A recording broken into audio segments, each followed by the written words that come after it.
Dostlar, men hozir Mervandagi eng yaxshi ko'rgan uyim, eng birinchi mening investment propertymda remonti butoyin deb qoldi. O'sha uyning ichi qanday bo'ldi ekan ko'rsatib kelasizlar. O'tganda videoda tartibda remont ishlari jamila boshlayotgan, juratgan. Hozir butoyin deb qoldi. Jur bo'lar, ishini ko'raylik. Mana bu uyning qishi, bu uy rayon, Yoshtaqa rayon, Yoshlar rayon. Yoshtaqa qo'shnilar salomlashadi. Mana uyning asti, buni barlig'i juvadi. Power hatta suv bilan давлениемен juvadi, bu bo'yaladi. Так. Bu yukilishi bu yumurtalarni almashdi. Hozir bo'lsa kontrastdan o'tolgan ishlayotgan, tayyor ishlayotgan. Transfer bo'yab chiqdi. Bo'yab chiqdi. Hozir bo'lsa. Ya kullanması bu lafı ne dedi? Hayır, ne dedi? Dedi yaklaşık çap koy başına. Evet, yaklaşmasın.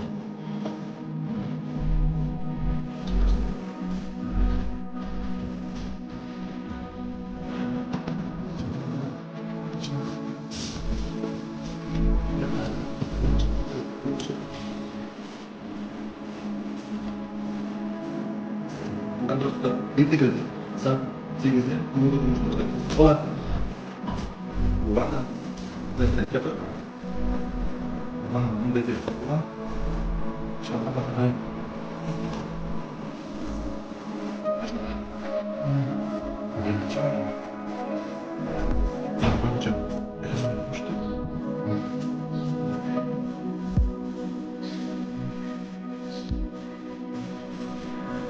Tabii ya, bu ötecek şey bana sana paylaşım.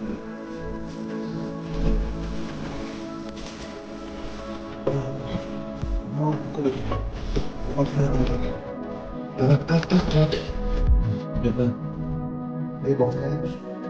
Gördün? Uzatıyoruz. Bunlar da gösteriyor. Depende bir aklına tutuyoruz.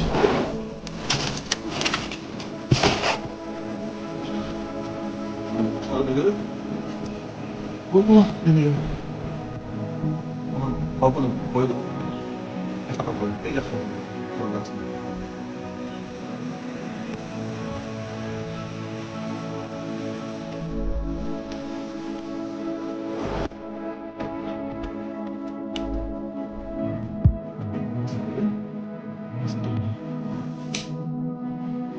Hadi işte. Burada da.